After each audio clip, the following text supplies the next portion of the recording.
We are playing the Steamroller 2015 scenario number 7, Outflank.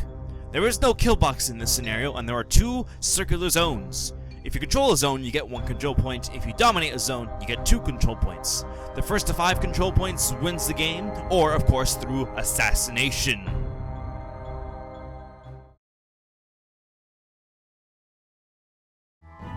Michael's army is being led by Kommander Zoktavir, the Butcher Unleashed, with his 2 War Arguses and Ruin in his battle group.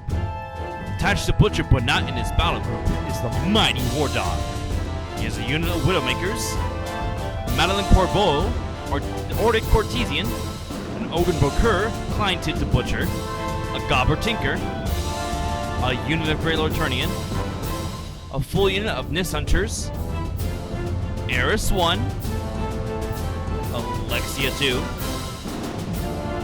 a full unit of Black Dragon Ironfang Pikemen with the unit attachment, and Ragman. And that is 50 points of Khador. My army is being led by Forward Kommander Sorscha. In her battle group is the Behemoth. Attached to Sorscha, but not in her battle group, is Sylys Wyshnalyrr the Seeker, and behind her is Reinholdt, Gobber Speculator. There's a full unit of Nyss Hunters with Koldun Kapitan Valachev as the unit attachment, a unit of Widowmakers with the Widowmaker Marksman, Lady Aiyana and Master Holt, Eiryss, Angel Retribution, a full unit of Winterguard Infantry with unit attachment and Kovnik Jozef Grigorovich, and the unit of Great Bears of Gallowswood.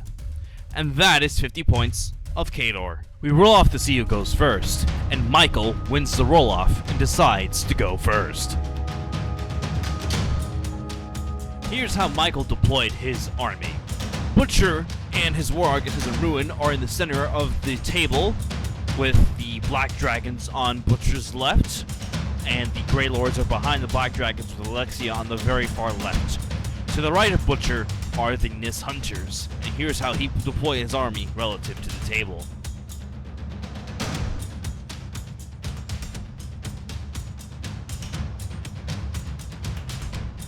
And here's Michael's advanced deployment, with the Widowmakers on the left side on the hill, and Eiryss 1 on the right side, but this is of course relative to him, behind the wall in front of the Nyss Hunters.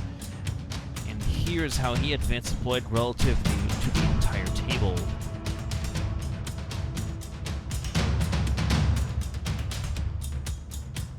Here's my deployment, including advanced deployment with the Widowmakers and Marksman on my right side of the table, in front of the Winterguard, with the unit attachment and Joe, Eiryss 2 in the middle of the table in front of Sorscha, Great Bears, Reinholdt, and Sylys. And here's how I've deployed relative to the table. Michael, turn 1. Butcher gets all 6 of his focus, and allocates none of it. The Widowmakers then activate and advance. They don't run, but they still want to be able to threat the zone, since they have 14-inch range guns. And Alexia then activates and also simply advances to be behind the Widowmakers to collect corpses in the future turns. Then the Black Dragons activate and they issue the run order. Not all of them are moving their maximum of 12. He wants to stay back a little bit, that way he's not in my threat ranges of my guns immediately, but he still wants to be able to threat the zone with charges if I get too close. Remember, Black Dragons can threaten almost the entire width of the zone. Then Ruin activates, and he issues a charge to some random model on my table edge, and Ruin charges for free, so no big deal, and it moves faster than running. So then the Gobber Tinker activates and runs to be away from Ruin so he doesn't get scared, and Butcher then activates and issues a run order to his entire unit.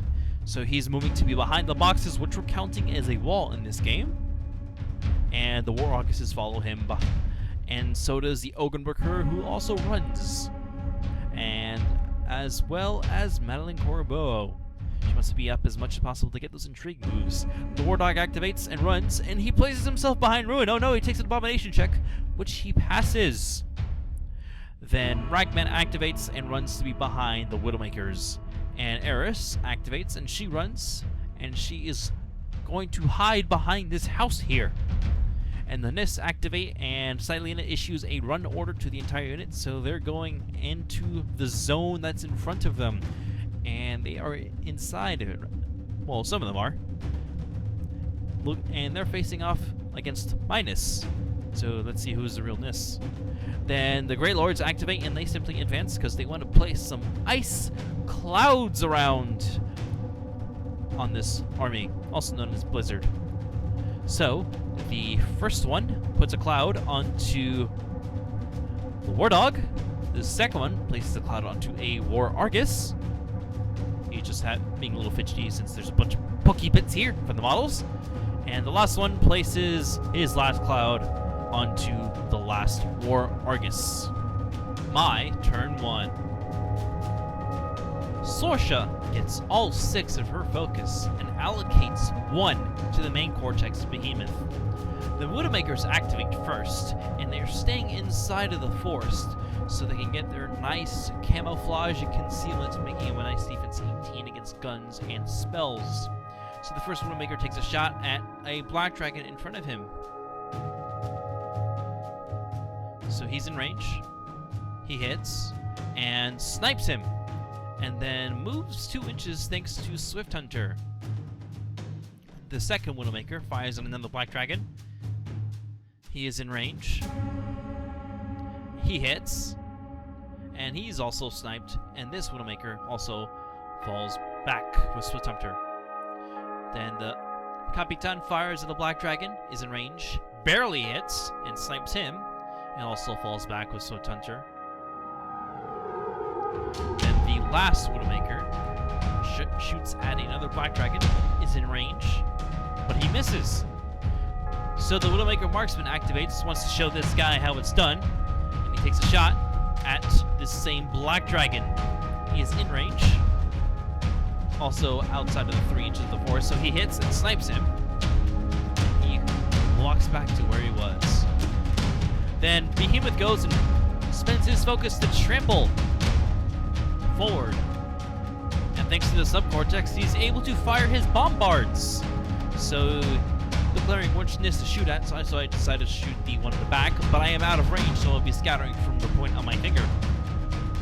So then we use my nifty scatter template here. Just checking who's in.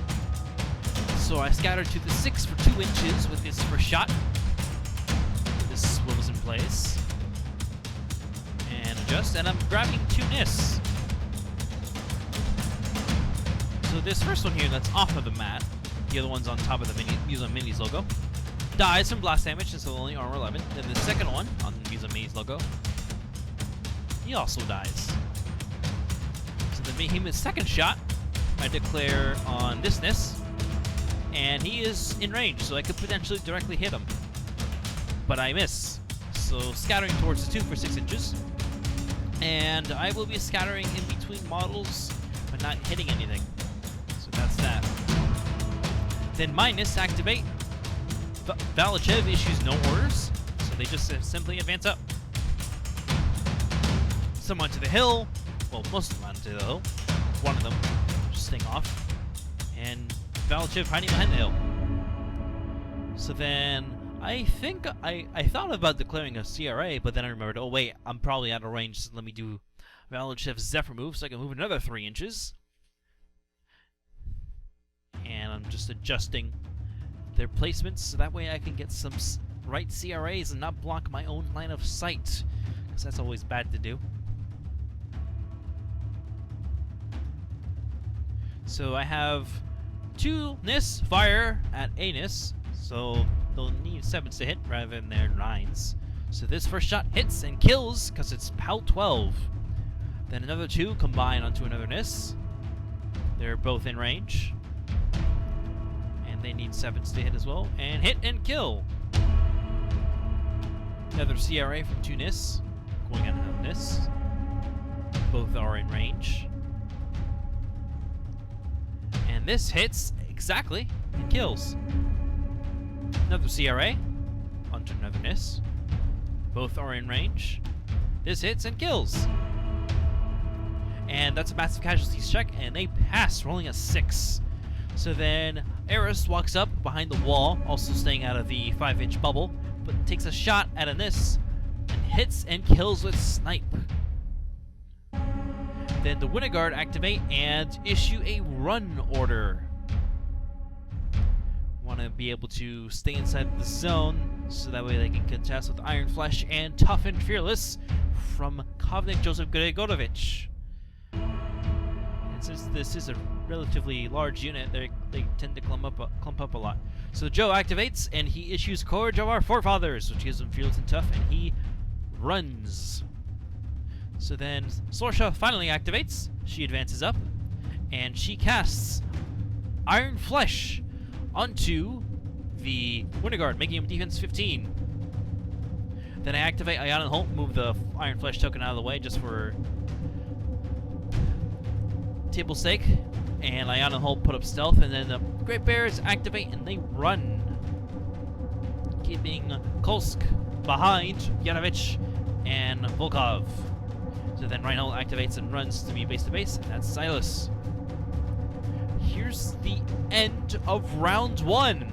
Initial shots have been taking place. I've almost killed off the entire Nyss, but he still has a bunch of Black Dragons, his Widowmakers, and Alexia too. Let's see what happens in Michael's turn 2. Clouds that the Grey Lords put up are now expire, and Alexia activates first, and she runs. That way she can start getting her corpse collection going. The Widowmakers aim and fire at my Widowmakers. And this Widowmaker is in range. Hits, snipes, forces a tough roll, which he fails and dies. So then the next Widowmaker fires, is in range, hits, causes a tough check with snipe, and he fails too. So this Widowmakers dies. And Alexia then checks her command range and gets only 1 soul token. That's right, she collects souls, not corpses. So then Widowmaker takes a shot at a Widowmakers, forces another tough check, and he passes. So he's knocked down. Then the last Widowmaker fires at my Widowmaker, hits, so he dies. That's another soul for Alexia. Or is it corpse? Someone write in the comments. I'm not sure which one of these two. I think it's corpses. So when the Black Dragons activate and issue a charge order. So he's issuing charges on my Widowmakers, as I expected. So this Black Dragon fails his charge for sure.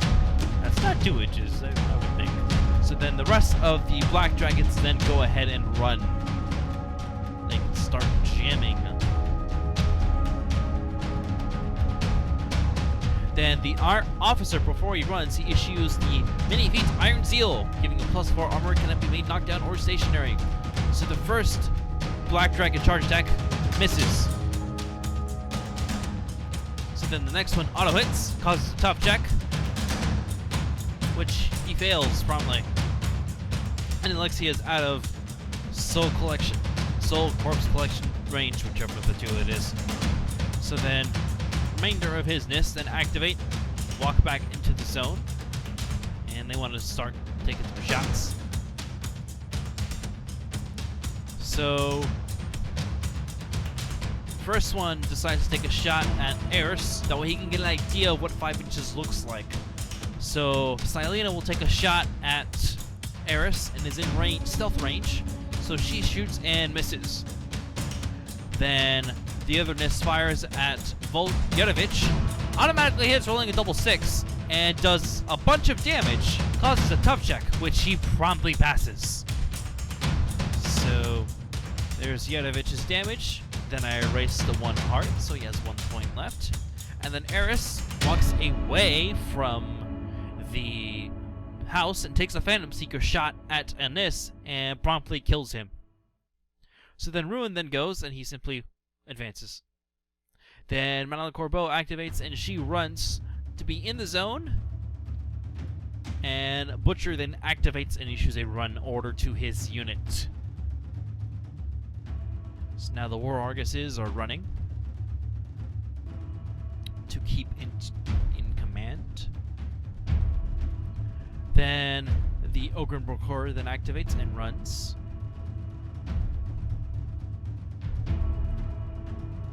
Just adjusting his fallen Widowmaker.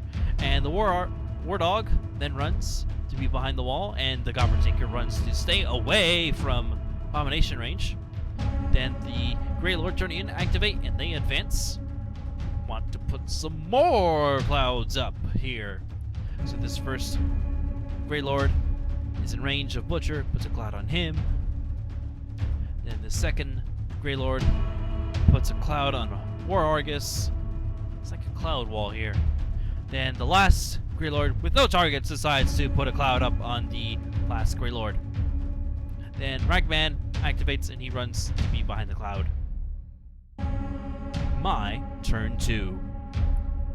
The tokens from Joe and Aiyana are picked up, and Sorscha gets all 6 of her focus and upkeeps Iron Flesh for free thanks to Sylys. However, Eiryss is within 5 inches of Behemoth, so he cannot be allocated to. Aiyana and Holt activate first, and they advance around the Winter Guard, so that way they can draw a line of sight onto the Black Dragons.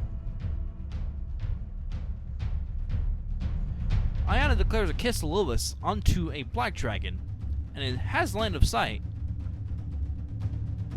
as well as range. She attempts to hit with the spell, and hits, with the token being placed to show that the spell is in play. Then Holt declares a shot on a Black Dragon, and he is in range. He hits, and is now POW 14 and kills this Black Dragon. He then checks line of sight to the Black Dragon unit leader and has it. He declares this shot, and he is in range. However, he misses this shot. Eiryss then activates and advances to the zone to her left, and declares a shot at Ruin. She hits, which disrupts him, and does a point of damage to his 6. Then Joe aims and puts up for the Motherland, and shoots at a Black Dragon, and has line of sight and range. He then hits with his shot, and is now POW 14 and kills him. Then the Nyss go with Valachev issuing no orders and advance into the zone.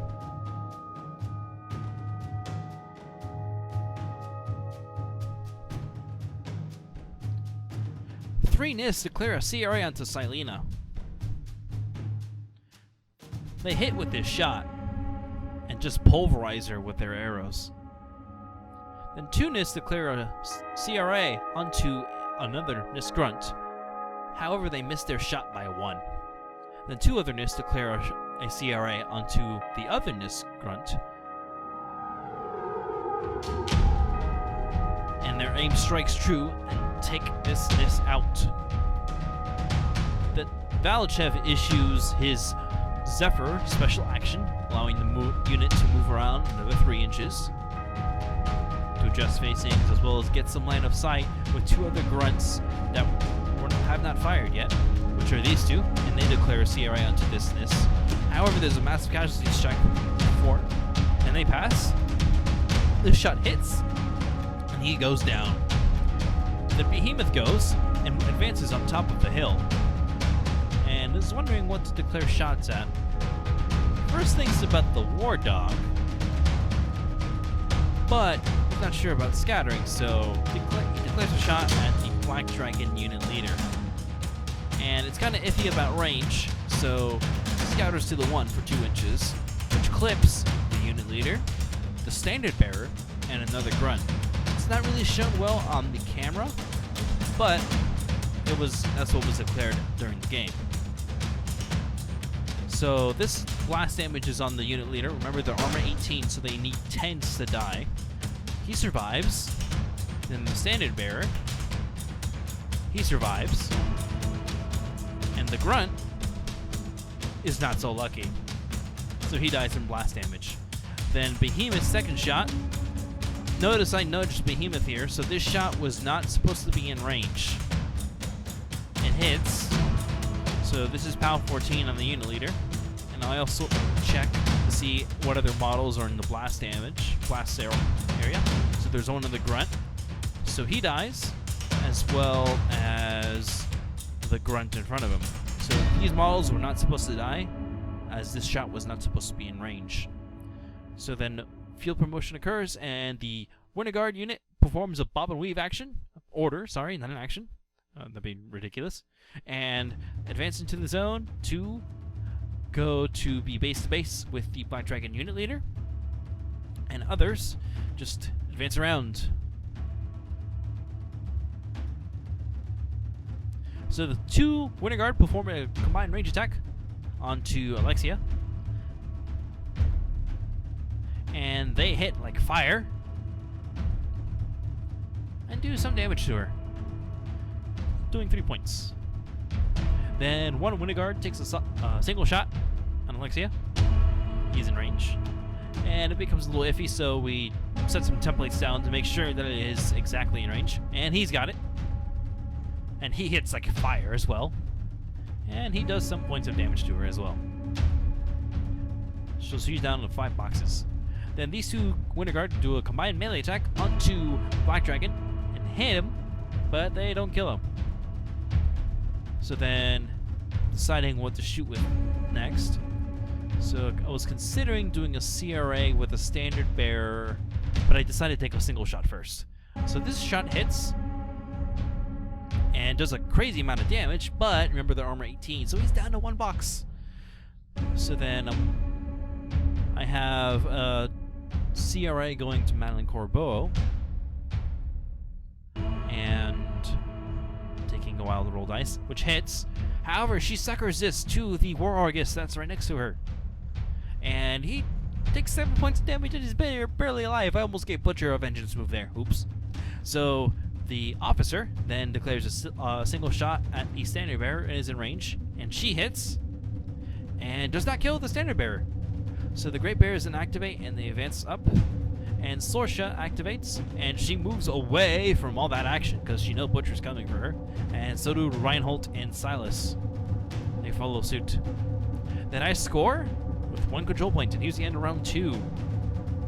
So the Nyss are dead. A huge chunk of his Black Dragons are dead. Ruin is disrupted. I have 1 control point. However, Butcher sees a bunch of Winter Guard.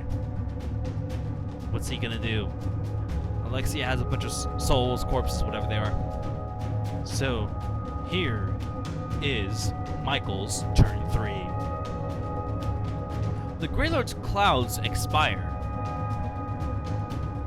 And then Butcher gets all of his focus and allocates none. Then Madeline Corbeau's intrigue move triggers. This was supposed to happen in the maintenance phase. So she has a enemy model within 9 inches of her, and then has another model within 9 inches for move 3 inches, so that's Butcher. Then Eiryss activates and advances towards Sorscha, and is looking mighty hard at her, and declares a Disruptor Bolt onto Sorscha, and is in range. She hits with this shot, which causes Sorscha to lose her current focus and cannot regain focus in her next control phase, but takes no damage from the shot. Then the Black Dragons issue a charge order, with the officer charging one particular model, the standard bearer running in place, and the unit leader declaring a charge on some other guy, but gets no bonus. Then the officer swings, but he misses, rolling a 7. He needs 8. And the unit leader swings and also misses. Then the Widowmakers activate and aim, with the first one declaring a shot at the unit leader of the Winter Guard, hitting, sniping him, causing a field promotion. And the second one fires at also the unit leader, but misses. Then the third Widowmaker aims and fires, misses, with the last Widowmaker firing, hits, and kills. Then the Madeline Corbeau runs away, with Butcher activating and issuing a charge order with his units.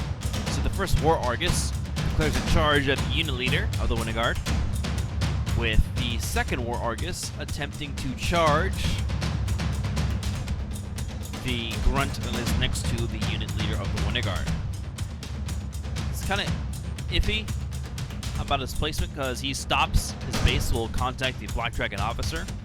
Then Butcher goes and charges the Widowmakers. And this causes 2 terror checks, one on the Widowmakers and one on the Winter Guard. So this first one here is with the Widowmakers and they pass exactly. And then the second one is on the Winter Guard. They fail, but they reroll thanks to the standard, and they pass without a problem. So the War Argus does his attack on the unit leader, misses, and misses. Then Butcher goes and does his charge attack, and he hits, and he just gets annihilated. Then he casts Impending Doom and pulls in Joe,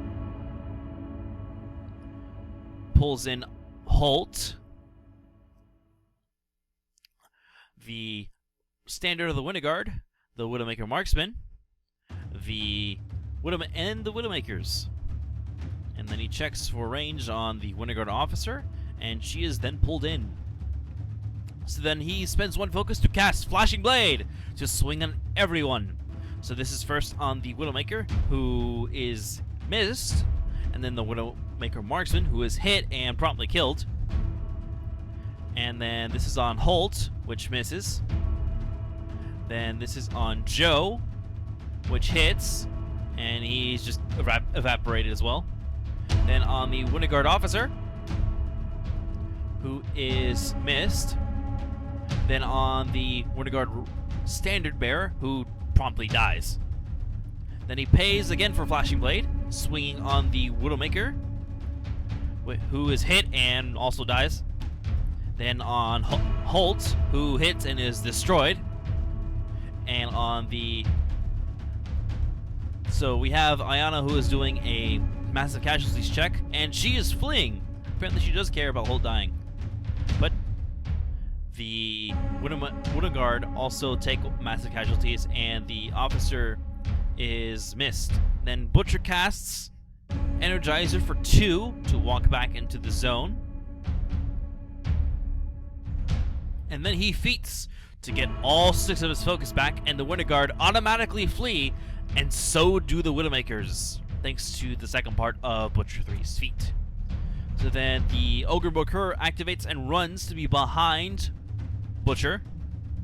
And then Alexia activates, and she wants to drop off some Thrall warriors here, so she's going to advance to be behind the Ogre-Bokur. And she's going to spend 1 of her soul/corpses to place him within 3 inches of her. And then this Thrall is going to go ahead and run. He's trying to engage the Great Bears here, but he didn't have enough movement to do so. Otherwise, see right here? He's almost engaged. Then the War Dog activates and runs to be in the zone. And the Grey Lords activate. They're advancing up. They're not considering putting up any clouds now. In fact, this one, right here, is going to do a magic shotgun, also known as Blizzard, Frostbite, but he's out of range. So the other Grelotonian declares an ice cage onto onto Volkov. So there's the token there. Then the second one is also declaring an ice cage, but he is barely out of range, as shown here with the camera. And getting even closer just to show how close that is. So he's out there. Then Ragman activates and he runs into the zone. And the Gobber Tinker activates and he's going somewhere. So he's advancing up. And he takes a shot at Volkov and misses with his shot.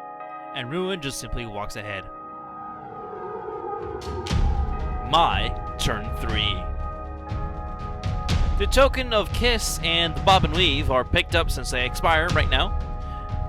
And Sorscha tries to get her focus, but she's disrupted. So I let Iron Flesh drop. And then Reinholdt activates first and walks up to be base to base and gives Sorscha reload. And that's the disruption token being picked up there too. So Sorscha then activates, and being precise here, laying down a template, and she advances her 6 inches. And she checks controller, and Butcher's in controller, so she pops feet. And then she takes a quad iron shot at Butcher and does a multi-fire. So this first shot misses, so that ends a multi-fire, and here's a reload shot, and that also misses. And so the Winter Guard activate, and they're walking out of melee and to dodge free strikes. And then the other ones just walk around and also take incurs another free strike first from the War Argus, which should hit and kill, which it does. And then this on the Winter Guard takes a free strike from the Black Dragon, and that misses. And then that's a nice little hole there for some Great Bears. I wonder what's gonna happen. So then I take a swing with something and nothing happens. So the Great Bears issue a charge order. So Volkov is gonna charge Butcher. And then Kolsk is going to charge Butcher. And so does Yadovich. And yes, they're outside of the Black Dragon's blasting pike melee range here, so there's no free strikes in there. So everybody is in melee range, and Volkov declares a backswing. So he hits with this attack, and he does a crazy roll and does a massive 16 points of damage to Butcher. And then his backswing attack hits, but does no damage. So then Kolsk goes and does a backswing, and he hits. And that roll just destroys Butcher. And that's an assassination victory, and here's the final table state. So 1 control point for Sorscha with winning on a Butcher 3 assassination. Could have gotten 2 points with the left zone there. Otherwise, thanks for watching. Stay tuned for the next episode, and happy wargaming.